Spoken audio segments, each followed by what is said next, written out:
Short throw shifters, one of the best bang for buck upgrades. You can spend $30 on one, you can spend $300 on one. This is the same one I have also put in my WRX. According to the listing, they also fit a Forester. I don't see why they wouldn't fit a Forester considering they've got the same gearbox. So this particular one comes in a nice little kit. You can use little washers to space them out.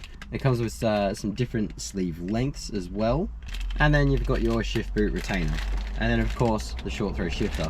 So all short throw shifters, all of the ones I've seen anyway, they all follow pretty much the same concept of, here's your pivot point that goes into a bush. This bit here is what goes into a fork that connects to your gearbox. It's a matter of moving this point up higher so that it's got more leverage from this point here, and that makes your throw shorter.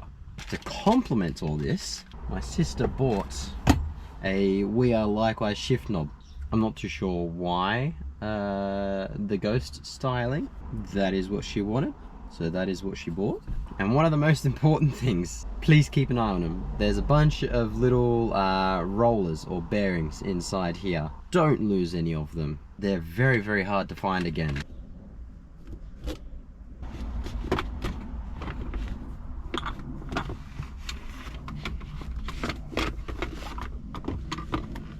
Obviously not ideal to have all that broken, but that's fine.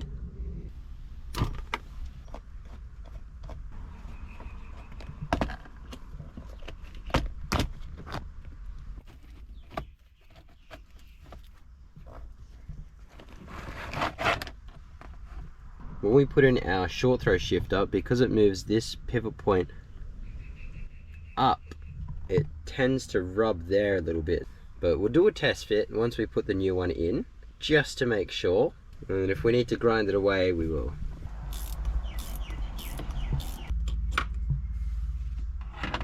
This is where we start to get to the fun part. So what we're going to do, because this sort of comes at an angle, we're going to twist this around so that it tries to bend up. What you're going to do is you're going to use that force there to try pop that little ball out. It's quite grotty in there, so I am going to wipe that down and we'll put some fresh grease in.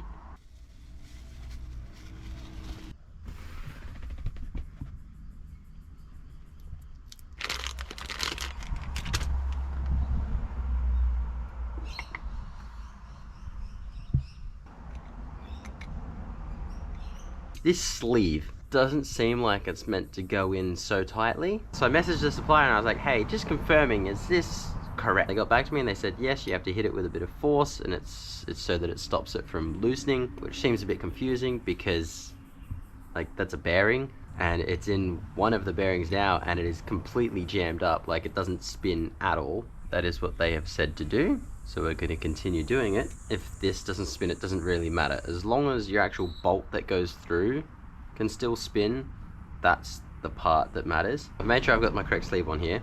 I'm going to put the bottom side on something solid, so I've just got the side of a sledgehammer here. I've been hitting it with a rubber mallet. It's going so slowly, so I think I'll get more progress using a metal hammer, putting something on top to sort of not damage the lip. I'll damage this instead. So we're going to keep smashing this in, and I guess if anything happens and that's not how it's meant to go, or something breaks, they are then liable for it because that's what they've told me to do.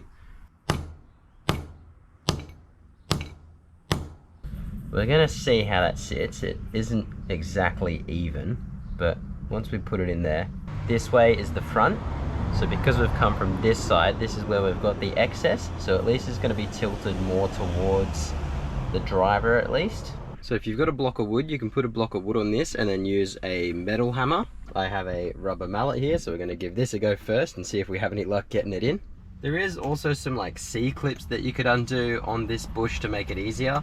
That means having to jack the car up, which I cannot be bothered doing right now. So we're going to try this way first. If we have problems getting it in, then we'll go do the C-clips, but we should be able to get it in like this.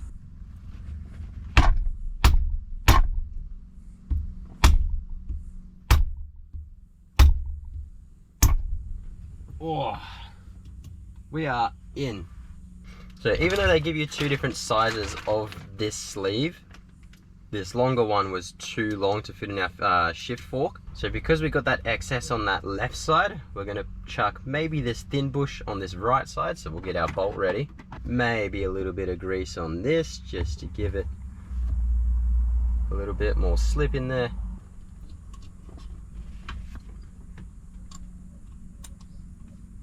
So we're not going to put that bush in just yet, we're just doing like a little test fit with the bolt in. And then we're going to shift it up into first, because then we can check our clearance for here, which I believe we're good. So we can go ahead, push that bolt out just that little bit, shimmy this bush in here just so we don't have so much play in between the shift fork and the gear stick.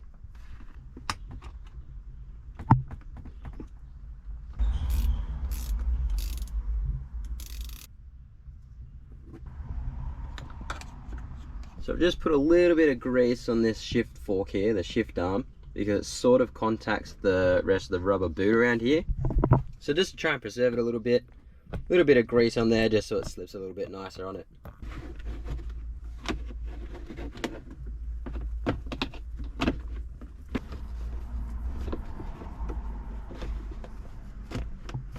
It's just crumbling apart on me.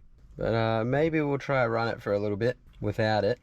And because it's just, there's no way I'm getting that back in any good condition.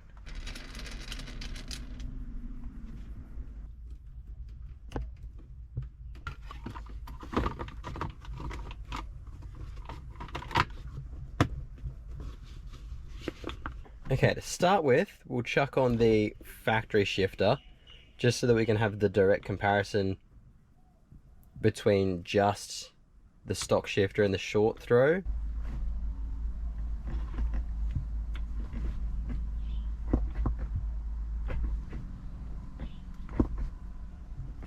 That actually feels amazing.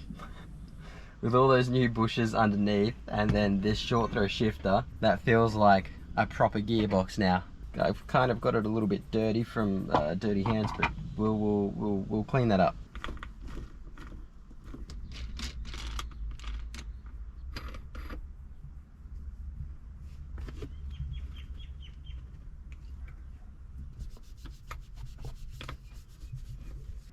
And there we have it. Likewise, shift knob installed. We've got the short throw shifter in there. We've got new bushes underneath this car, and it's feeling fantastic. So there's really not that much left to do with this car. I've just got to do some bushes for the control arms, and then this car is sweet. There's nothing else really to, oh, maybe some brakes, some braided lines and fresh brake fluid. It's coming along. Slowly, but it's coming along.